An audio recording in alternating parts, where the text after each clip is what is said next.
Hello everybody and welcome to Romanceful's Tarot. I'm about to begin here with a reading, a general reading. It might not resonate with everybody, so it's really important that you take whatever resonates with you and you leave the rest aside. If ever though you do, you feel like it doesn't resonate, it just doesn't make sense, as I said, toss it aside. It's a general reading, so that does happen. If ever you would like to have your own personal reading, may it be with your love relationships, may it be with your career, or just some guidance, please don't hesitate to contact me at romancefultarot@gmail.com, and it will be my great pleasure to send you the different type of readings that I can offer you so that we can go and find those answers that you're searching for. Now, if you have not yet subscribed yet, please do take a brief moment of your time to click that subscribe button to show your support to the channel and to myself, and I would be very, very grateful, and I do thank you in advance. So with no further ado, this is an exciting reading because we're talking with your guides, okay? So this reading here is really about your guides, okay? This is channeling your spirit guides. They want to talk to you. They have messages for you. So I'm going to deliver to you their messages. So I have 3 messages from your spiritual guides, and I also am going to finish it off with a little power of love after. So that being said, this reading here is for the beautiful sign of Aries, okay? So let's begin this channeled reading and let's go see what messages your spirit guide has to tell you. So I'm just going to flip these over and I'm going to give you the message. So we're going to begin with the very first one, which is a journey within. So let's go see your journey within here. Now, the physical body, I have to say, is it's a product of this material dimension, and it's really created on Earth using elements like, carbon, hydrogen, calcium. That being said, what I want to say here is that it is very vulnerable and it has its limitations and finite kind of lifespan. So your higher self has chosen to inhabit it and to have experiences that the spirit world just does not offer. So it is not the real you, and what you see in the mirror is only a vehicle. The real you is perfect, it is limitless, it is eternal, it is connected to everyone and everything that you see. Now, the ability to contact your guides and their knowledge is really omnipresent, but you must do your part to access their wisdom. Now, this message here is coming to you and it's encouraging you to be receptive. To be receptive to what? To the guidance that is your birthright. Meditation, sitting in silence, asking to receive advice during the dream state are all different kind of ways to establish the contact with your higher self and your guides. You must use these tools that you have been granted. Don't be discouraged. Don't be discouraged by the earthly distractions that are placed between you and your guides. Practice developing this sacred relationship, and you'll find that life becomes so much easier when you have that daily communication with your guides. But in order to do that, you must follow those instructions. So let's move on over to the following message that I do have for you. And we're going to go with worry is a wasted emotion. Now, your body responds to the energy that you send out.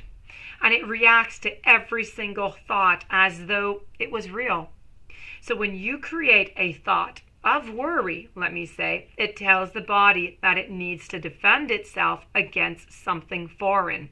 And this interrupts its normal balance and its normal harmony. Worry creates toxicity in the body and it depresses your energy flow that can create disease or even imbalance within your body. Any time or any place that you receive this type of message, you must step back and you must look at your life objectively. You must ask yourself, has worry ever changed the outcome of the situation?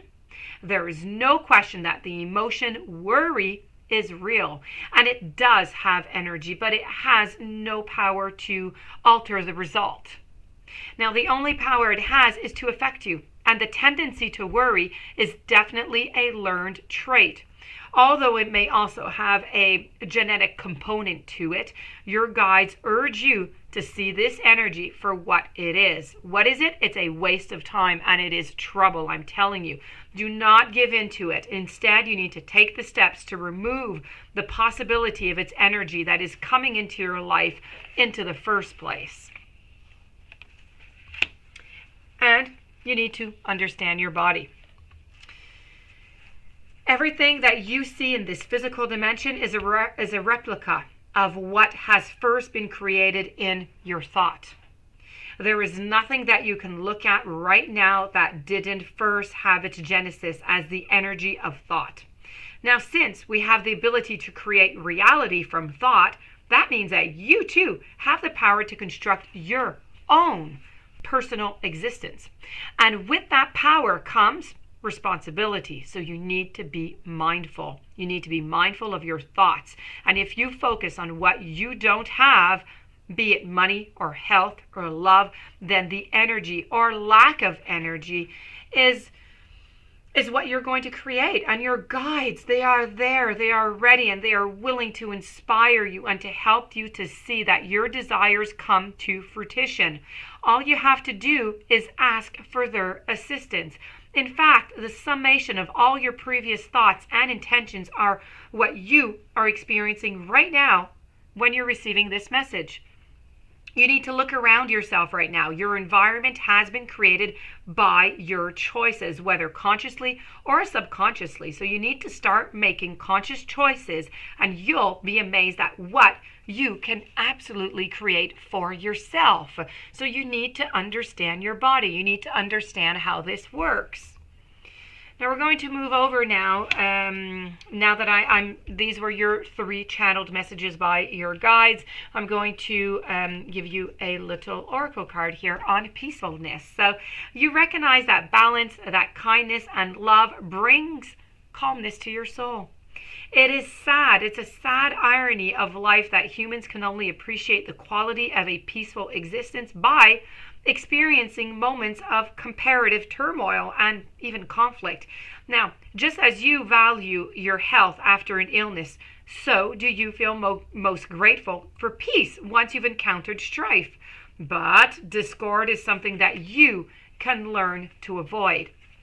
Now, luckily, is the soul who learns this lesson quickly. Confrontation and conflict are not the energy of spirit, and most people in our world are reactors, especially when they are the recipients of the negativity. So they align more with an eye for an eye than turn the other cheek. And unfortunately, they don't realize that this is the absolute worst possible response that they could mount. A punitive reaction instantly forces the brain into survival mode. And hormones and chemicals and all that self-preservations are released into your body, and it attempts to rid yourself of the foreign invader who broke that calmness into the beginning. So the intensity takes on a toll of the mind, of the body, and eventually it brings in that state of disease. And this is why it is imperative that you make it a vital part of your daily ritual to return to that state of peaceful bliss and harmony, but as often as possible. Now, entering this zone of awareness automatically appears in your readings, and it would be wise for you to stick to meditative schedule daily. Okay, so if you can take just a couple minutes, if you don't meditate, if you can just take 2, 3, 4, 5 minutes per day to be with yourself, to really think and trying to connect to your emotions, to try and just really figure out where you are, maybe do a little bit of assessment as much as your emotions, as your situations, as your goals and your dreams. That is going to bring you a lot of peacefulness. So that being said, my dear friend Aries, I hope that you enjoyed this reading, this channeled reading by your spirit guide. I hope you enjoyed the oracle as well. I do wish you a fantastic day. Many, many blessings. Thank you so very much for being there. I wish you a fantastic day, and I will be seeing you tomorrow actually with another reading. So have yourself a great day.